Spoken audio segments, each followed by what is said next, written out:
Bonjour à tous, ravi de vous retrouver pour une nouvelle émission La vie en Vosges, cette semaine consacrée à la musique.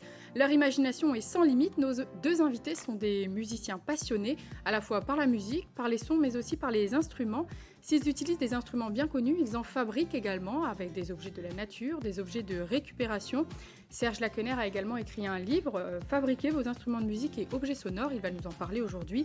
Sylvie Triboulot propose, elle, de découvrir les instruments à travers des balades dans la nature. Elle va également nous en parler. Bonsoir à tous les deux, merci d'être avec nous. Bonsoir. Alors on va commencer sur une question très large peut-être, mais qu'est-ce que vous procure la musique, Serge ? Eh ben, des tas de choses, c'est un peu ma thérapie, quelque part. Et puis la musique, c'est très large. Moi je travaille avec des enfants, des adultes, on joue dans des bars, on fait des festivals, donc on est amené aussi à rencontrer toutes sortes de gens. Donc la musique, pour moi, c'est ma thérapie, entre guillemets, quoi. C'est aussi vecteur de lien social, finalement. Bien sûr, une certaine mission, entre guillemets, aussi à travers mes activités, quand on peut dire ce mot, même s'il est un peu original. Sylvie, pour vous, la musique ? Pour moi, la musique, c'est beaucoup de partage, beaucoup de curiosité, d'envie de créer et de partager, on l'a bien compris. Alors, vos débuts dans la musique, comment ça s'est fait ? Est-ce que c'était le hasard, Serge ? Est-ce que c'était un chemin tout tracé ? Non, j'avais envie de faire de la musique, bien sûr, oui. Mais bon, à mon époque, entre guillemets, on commençait par faire du clairon si on voulait jouer de la trompette. On faisait de l'orgue avec 2 claviers, un pédalier, et puis on faisait du musette, etc. Donc en fait, les initiations que j'ai eues à mon époque n'étaient pas terribles par rapport à mes attentes. Et c'est pour ça qu'aujourd'hui, je ne veux pas reproduire justement ces choses-là et travailler plus sur les pédagogies actives de l'éveil musical, notamment. En tout cas, profiter un petit peu de tout ça, quoi. Alors Sylvie, vous avez plusieurs cordes à votre arc, on va peut-être quand même en dire un mot, parce que vous êtes à la fois accompagnatrice en montagne, musicothérapeute. Expliquez-nous un petit peu comment tout ça fonctionne à travers Sensation Nature, c'est le nom de l'entreprise que vous avez créée. Oui, alors moi je vais venir sur l'origine de la musique chez moi. En fait, je pense que je suis tombée dans la marmite quand j'étais petite. Je ne suis pas vosgienne, j'ai grandi dans les Hautes-Alpes et j'ai eu la chance d'avoir le Musibus qui venait toutes les semaines à l'école. Alors peut-être pas toutes les semaines, mais en tout cas dans ma mémoire, moi c'était très très souvent. Et il y avait un monsieur qui venait et qui nous apprenait à fabriquer des instruments de musique avec des pots de yaourt, le crin de cheval qu'on allait chercher juste à côté de l'école. On passait nos récrés à frotter des noyaux d'abricots par terre pour faire des appos à grives. Voilà, et à tailler un bout de frêne pour faire un sifflet. Et parallèlement à ça, moi j'étais en école de musique où j'ai joué du saxophone, j'ai joué de la flûte, enfin voilà, plein d'instruments. Donc j'ai jamais lâché la musique. J'en ai pas fait mon métier au départ parce que j'ai choisi une autre voie, parce que j'avais également le sport et la montagne qui me passionnaient. Et j'ai été enseignante en école primaire pendant longtemps et moi je faisais la musique dans toutes les classes. Voilà, et j'ai monté pas mal de projets où justement on a fabriqué et on s'est tourné vers le dehors. Et j'ai fait des belles rencontres, en particulier Marc Namblard qui est audio-naturaliste dans les Vosges, qui fait la prise de son partout dehors dans la nature. Donc ça m'a vraiment intéressée. Et petit à petit, je me suis dit que la matière que j'avais quand je marchais sur un chemin, j'avais pas le même son si je marchais dans des cailloux ou des feuilles sèches, etc. Et je me suis mise à bricoler et à fabriquer avec ce que je trouvais dehors. Est-ce que vous trouviez dehors ? Et donc du coup, vous n'avez pas réussi à faire le choix quand même entre le sport, la montagne et la musique. Vous avez allié le tout finalement. J'ai allié le tout, oui, j'ai trouvé un bel équilibre et oui, ça va bien. Et puis les Vosges, on peut dire que c'est un terrain idéal finalement pour ce que vous proposez, des balades dans la nature, se ressourcer et en même temps écouter la nature, être plus attentif peut-être. Oui, il y a tout ce qui est paysage sonore, donc oui, les Vosges, c'est un super terrain parce que j'aurais pas le même paysage sonore si je suis en forêt, si je suis dans une prairie, si je suis sur les crêtes. C'est hyper riche. Et puis, il y a plein de matériaux. Au niveau, moi, je fabrique plein de xylophones dans toutes les essences forestières. Voilà, je prends du sapin, du hêtre, de l'épicéa, du bouleau. Ensuite, sur les animaux, on trouve des bois de serre, il y a plein de choses. Faut juste être très curieux. Faut juste être très curieux, tout à fait. Alors, on parle beaucoup de sylvothérapie, c'est un petit peu un mot qui est dans l'air du temps. On entend moins parler de musicothérapie, et pourtant ça a aussi beaucoup de bienfaits. C'est souvent utilisé quand même dans des centres pour des enfants qui ont des difficultés par exemple, ou chez des personnes âgées. Alors moi j'ai fait une formation de musicothérapeute. Je ne travaille pas en institut tout simplement parce que je trouve que quand je travaille dehors justement avec Alors la musicothérapie est destinée à des personnes qui ont des problèmes de communication. Et quand on se met autour d'une caisse où il y a des cailloux qui résonnent, tout de suite les enfants, même s'ils ont des difficultés, des déficiences, etc., enfants et adultes, hein, il y a une communication qui se crée. À partir du moment où on émet un son, il se passe quelque chose. Serge, vous aussi, hein, vous animez des ateliers d'éveil musical avec les enfants, Oui, donc vous oui, oui. travaillez avec les enfants. Quel impact peut avoir la musique sur les enfants? Est-ce qu'il y a un avant-après en séance, par exemple? Ben oui, je pense. De toute façon, à travers la musique, on apprend tout ce qui, à mon avis, est fondamental dans la vie, de toute façon, quoi. Que ce soit l'écoute, le respect, le partage, intérioriser, extérioriser. Donc moi, je pense que la musique devrait avoir un rôle bien plus, enfin, une place bien plus grande dans l'enseignement, déjà, de toute façon, oui. Avant, après, bon, moi, je fais des interventions très courtes, donc je passe quelques jours et je m'en vais, donc je ne vois pas forcément Les évolutions, un les petit peu, les évolutions. retombées. Mais je retrouve des enfants que j'avais en maternelle 30 ans plus tard qui me disent encore vous appelez Serge, je me rappelle du blues du chewing-gum, de quelques petites chansons. Donc je laisse des traces quand même de toute façon, quoi. A priori, oui. C'est que le pari est réussi, alors. Je pense, je pense.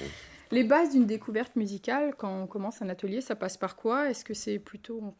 On commence par les instruments, la découverte des instruments, l'éducation au son, peut-être? Par quoi on débute? Moi, je mélange toujours un peu entre les chansons, les percussions corporelles. Ensuite, j'ai pas mal d'instrumentariums différents. Ce sont les lames, xylophones, métallophones, carillons, des tambours de différents pays, des petites percussions classiques, triangles, tambourins, etc.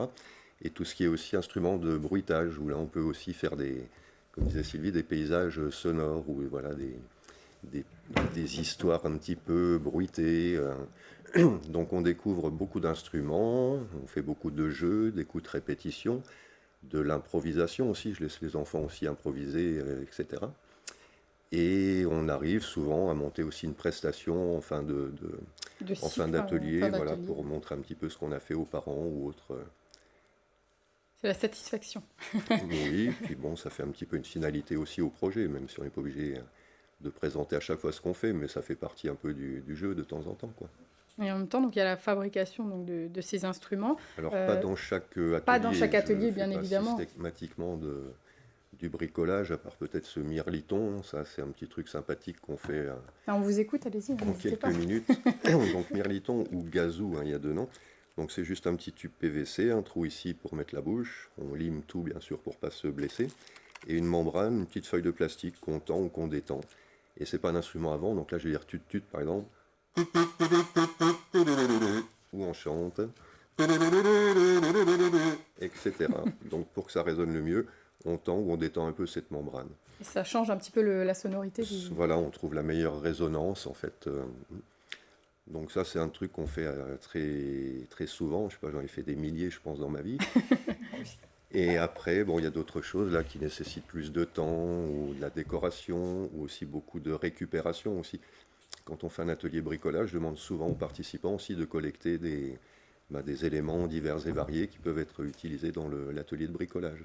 Finalement, on peut faire un tas de choses avec les objets de récupération. On en Oui. voit déjà pas mal devant vous.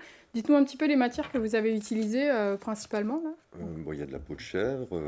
En recyclant, des fois, quand on change un tambour, on récupère les bouts. Ça, c'est une boîte de conserve. Il y a une tige ici de baguettes chinoises à l'intérieur.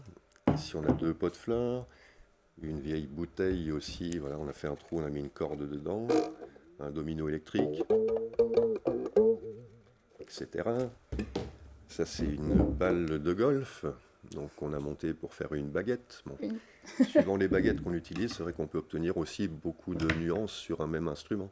Encore un bouchon de liège. On a l'embarras du choix de toute façon en matériel de récupération. Oui, entre ce qu'on a chez nous et puis des fois en déchetterie aussi. Là, il y a des lames de sommier, par exemple, que j'utilise beaucoup parce que c'est pratique et solide. Des capsules de différentes tailles, différentes matières. Donc oui, on peut trouver beaucoup de choses autour de nous ou chez des artisans, ou en déchetterie. Alors, des idées que vous avez compilées dans un livre, on en parlera juste après. Mais pour rester dans la fabrication des instruments, Sylvie, alors vous aussi, vous fabriquez vos instruments, mais pas en matériaux de récupération, pour le coup, en matériaux naturels. Expliquez-nous. Oui, alors moi j'ai un objectif derrière cette fabrication d'instruments, c'est d'expliquer la nature par une approche artistique. Si je dis aux personnes qui viennent me voir, on va faire de la géologie, je ne suis pas sûre qu'il y en ait beaucoup qui viennent. Alors que si on commence à faire de la musique avec les pierres, on va jouer du granit, on va jouer sur du grès, on va jouer sur du calcaire, on va jouer sur du basalte, etc. C'est le côté institutrice qui ressort à ce moment-là. Ouais, j'ai toujours des objectifs un peu pédagogiques derrière. Après, ce qui m'intéresse aussi, c'est le geste musical. On va frotter, on va frapper, on va secouer. Voilà, il y a plein de choses.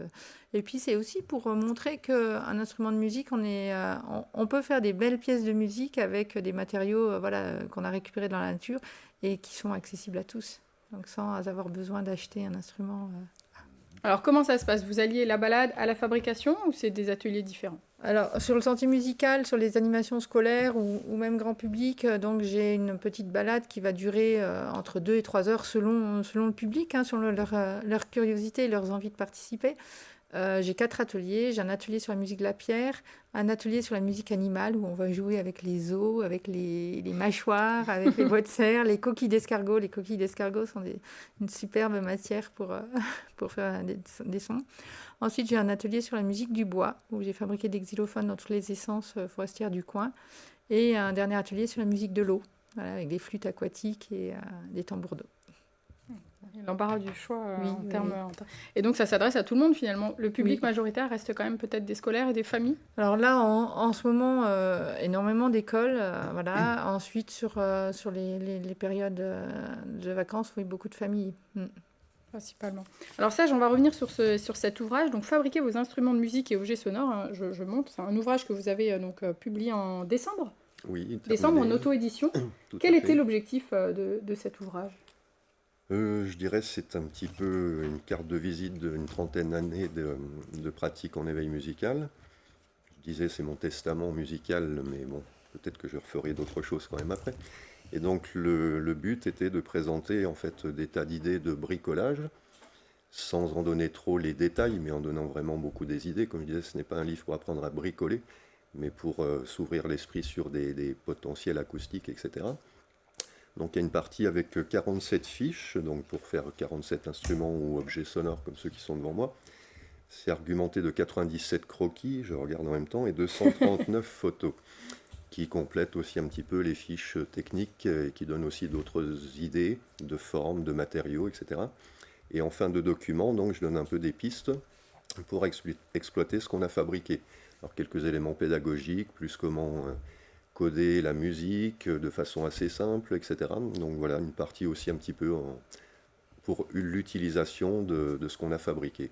Voilà, c'est ça, la fabrication, et puis bien évidemment comment s'en servir. Voilà. Ça montre qu'on peut vraiment faire du fait maison.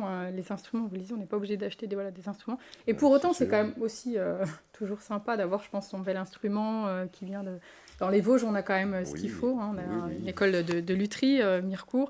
On va en parler tout à l'heure, mais juste avant, je vous propose qu'on regarde un reportage où on découvre, c'est votre fils, Sylvie, Nicolas Triboulot, qui a repris une entreprise de fabrication de baguettes. On en reparle juste après. Le reportage est signé Anaïs Gall et Thierry Lasson. Alors là, on va prendre des baguettes donc, de marimba, c'est les sumas, donc là plus dédiées à la partie grave.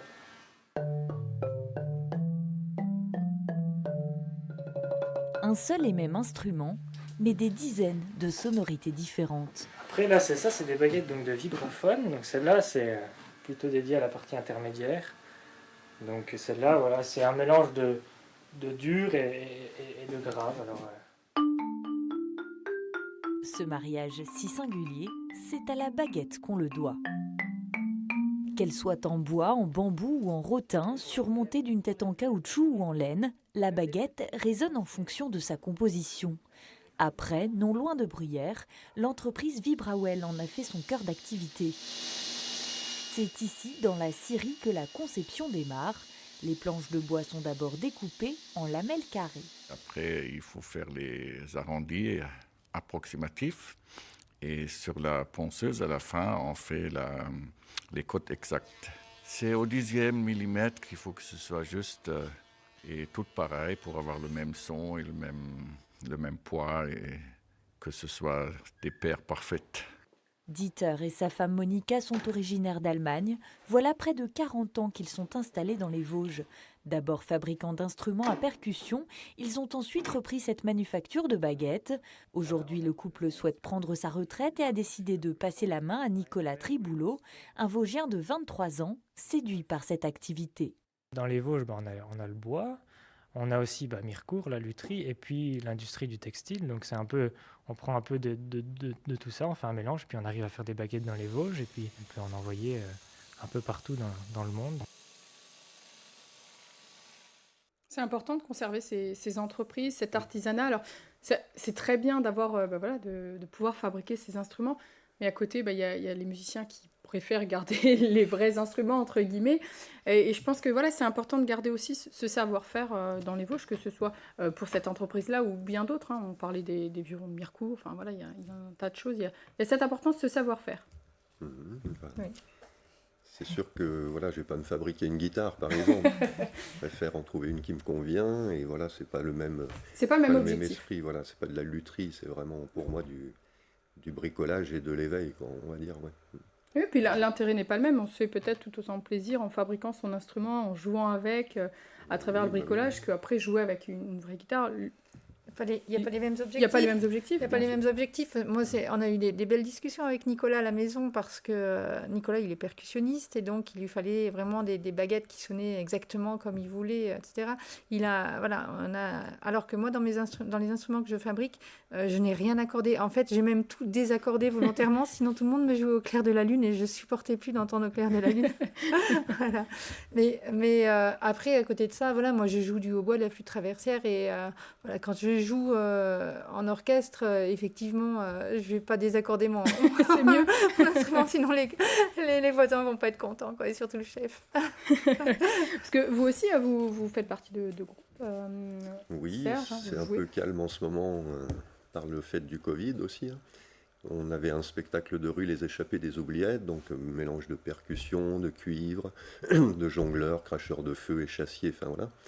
Donc ça s'est un peu stoppé aussi. Un autre groupe, Mojo Soulbeat. Et là, on était 11 musiciens, donc très difficile aussi à vendre, entre guillemets, quoi. Bien sûr.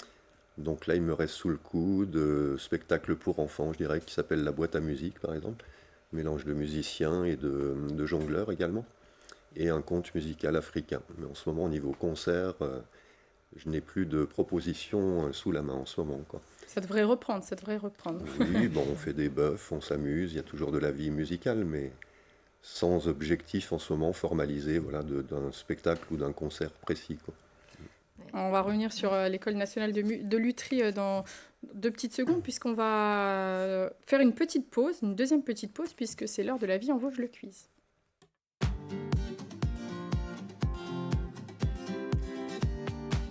Alors, 2 petites questions, comme d'habitude, on ne change pas. La première, en quelle année a été créée l'École nationale de lutherie de Mirecourt ? Alors, l'année de création de l'École nationale de lutherie de Mirecourt, 3 propositions.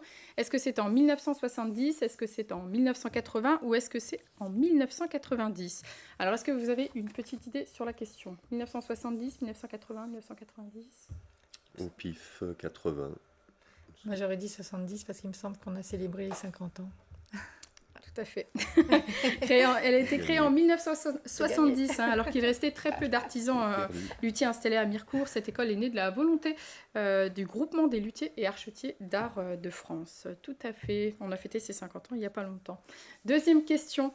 Lequel de ces lieux accueille un concert lors du Festival des abbayes de Lorraine ? Lequel de ces lieux accueille un concert ? Donc la scierie de la Hallière, les papeteries Lana ou le jardin de Berchigrange. Alors 3 propositions. La scierie de la Hallière, les papeteries Lana, le jardin de Berchigrange, le festival des abbayes qui va bientôt débuter, début juin. Alors, à votre avis, où est-ce que c'est ? La Hallière. Je ne sais pas. Donc le festival a principalement lieu dans des abbayes, bien évidemment, les abbayes de Senones, Moyenmoutier, Estival, Autrey et la cathédrale de Saint-Dié, mais la scierie de la Hallière, tout à fait, est également devenue un lieu incontournable du festival qui débutera le 24 juin, pardon, je pensais que c'était début juin, le 24 juin. Vous connaissez, vous êtes déjà allé assister ? Habitant à Senones, oui, j'ai eu l'occasion d'y aller et de rencontrer un peu les membres de l'association, oui. Et ben voilà, le 24 juin, le Festival des abbayes. Alors on va reprendre quand même pour parler de ces concerts, de ces spectacles que vous proposez. Donc c'est un collectif Éveil Musique Aventure que vous avez créé. Alors cette association, elle a été créée, moi j'en étais membre fondateur en 1990, donc elle a fonctionné 25 ans, un petit peu plus, et puis en 2015, on a eu pas mal de pression, de contrôle, de Pôle emploi, de l'URSSAF, des tas de papiers, de dossiers à fournir. Bon, on m'a reproché d'ailleurs des choses entre guillemets que je pensais pas justes, mais c'est comme ça. Et donc l'association maintenant est un peu en stand-by, pardon, et moi je suis en statut d'auto-entrepreneur depuis 2017, quoi. D'accord, donc vous continuez à faire votre activité à travers ce statut. Voilà, mais c'est vrai que l'association, à force de toutes ces contraintes et ces contrôles, on a levé le pied et c'est bien dommage d'ailleurs, parce que ça a cassé une certaine dynamique. Certaines dynamiques, bien sûr. On gérait une quinzaine de spectacles, 25 intermittents, des ateliers, on organisait des concerts ou des festivals aussi à Senones, donc où est le siège social. Donc tout ça, ça n'existe plus, quoi, je dirais. Et c'est bien dommage. Je pense qu'il y avait d'autres personnes à contrôler que nous, entre guillemets, parce que bon, c'est aussi dans les intermittents et tous ces problèmes, entre guillemets, quoi. Et 2015, apparemment, il y a eu une grosse chasse aux sorciers, aux sorcières, et je faisais partie de cette liste. Voilà. J'étais pas le seul. Hein. Bien sûr. Beaucoup d'amis ont eu des problèmes à cette époque-là. Je sais pas pourquoi, mais voilà. En attendant, vous continuez quand même à exercer votre activité. Bien sûr, et on va peut-être dire un mot sur... alors, vous mettez à disposition des sculptures sonores, Sylvie, et un autre projet qui a émergé, qui va en tout cas émerger très bientôt, c'est la Bricosique. Alors, c'est une caravane ambulante, enfin une caravane sonore, j'ai envie de dire. Expliquez-nous un petit peu. Donc, c'est une caravane qu'on a récupérée. On a démonté tout ce qui était à l'intérieur. Ce projet s'est fait avec les jardins collectifs de Senones, avec l'association Vivre, donc, qui travaille sur Senones et Raon-l'Étape. Et ce projet donc, a concerné 8 à 10 bénévoles de ces jardins collectifs. Et c'est un projet aussi qui rentre dans le plan départemental d'insertion, donc financé aussi par le conseil départemental, Vosges-Lys, la ville de Senones et la CAF. Donc le but de cette caravane, c'est de se déplacer sur le territoire, voire un peu plus loin également, et de proposer donc des animations à l'intérieur pour utiliser les structures sonores qui sont installées, ou également à l'extérieur fabriquer ce genre de choses qui se trouvent devant moi. On va aller au-devant du public, le public qui ne viendrait peut-être pas faire cette découverte. Oui, puis après, dans la caravane, on prend 3-4 personnes à la fois, donc c'est un truc aussi assez intime, plus sous forme d'atelier que de spectacle aussi, hein. Mais voilà, petit noyau à 3 ou 4 dans la caravane et on tourne et voilà. Ça va bientôt débuter. Alors, normalement, oui, il y a une prestation le 15 mai qui devrait se faire sur Épinal, au centre social Louise Michel, et c'est au plateau de la Justice pour la fête de quartier. D'accord, voilà. Après, c'est en accès libre. Enfin, les personnes qui viennent. Il y a un animateur, bien sûr, dans la structure, et les gens passent, bricolent, essaient de jouer aussi avec ce qu'on leur propose. Donc voilà, c'est de la découverte et de l'éveil. Et de l'éveil. Sylvie, vos sculptures sonores sont amenées aussi à être déplacées dans des festivals également. Oui, donc pareil, avec le Covid, les festivals ont eu un petit peu du mal. Voilà. Cette année, je vais juste intervenir sur le Festival de l'eau et la rivière à Saint-Amé. Donc, vous voyez, à chaque fois, je déplace des gros instruments, et l'idée, je les pose un petit peu, ça, j'accroche dans les arbres, je pose au sol, etc. Et le public a le droit de tout toucher. On va peut-être voir quelques photos, je ne sais pas si on a les photos, mais l'idée, voilà, c'est d'amener là aussi, finalement, l'instrument au spectateur, enfin directement à la personne. Oui, l'idée, c'est de donner envie de toucher et il n'y a pas d'interdit, parce que souvent, on n'a jamais le droit de toucher. On n'a jamais le droit de toucher. Oui, l'année dernière, il y avait un monsieur qui me disait, vous savez, sur les bois de serre, il me disait, d'habitude, on voit ça que derrière les vitrines de musées. Donc, voilà, moi, je dis non, allez-y, touchez. Et quels sont les ressentis? Est-ce que les personnes sont surprises de découvrir que c'est fait avec des matériaux naturels? Est-ce qu'ils cherchent à savoir comment c'est fait pour pouvoir le reproduire? Il y a énormément de questions. C'est très riche. Il y a plein de questions. Les gens sont curieux. Ça donne surtout aussi mais c'est tout, l'envie de refaire, quoi. Il y a des gens me disent mais c'est tout facile, on va refaire ça. Mais c'est quand même des heures et des heures de... des heures de travail, bien sûr. De travail pour trouver une bonne sonorité derrière. Voilà. Bon, il faut prendre une partie du livre pour fabriquer ses propres instruments et puis après faire un mélange des deux. Voilà, puis tester, faire des essais. Faire des essais, je pense. Il y a eu peut-être beaucoup de tentatives avant d'arriver peut-être à ce que vous Ah souhaitiez. ben, c'est sûr, on a beau penser le projet, et après, suivant les matériaux et les contraintes, on s'adapte aussi en général à un minimum, quoi, c'est sûr. Mais on va déjà, Ouais. allez-y. Oui, en Vous aurez le mot de la grosse fin. sculpture sonore, là je suis en train de fabriquer sur un caillebotis sonore. Donc voilà, un chemin de planches pour passer au bord d'une zone humide, mais chaque planche fera sa propre note de musique. Et donc ça, c'est à Sapois. C'est à Sapois, sur la commune de Sapois. Il faudra se déplacer si on veut le voir. Merci à tous les deux d'avoir été sur notre plateau pour parler musique ce soir. Notre émission est terminée pour aujourd'hui. Je vous donne rendez-vous la semaine prochaine pour découvrir de nouveaux invités. Merci à toute l'équipe pour la réalisation de cette émission et à très bientôt.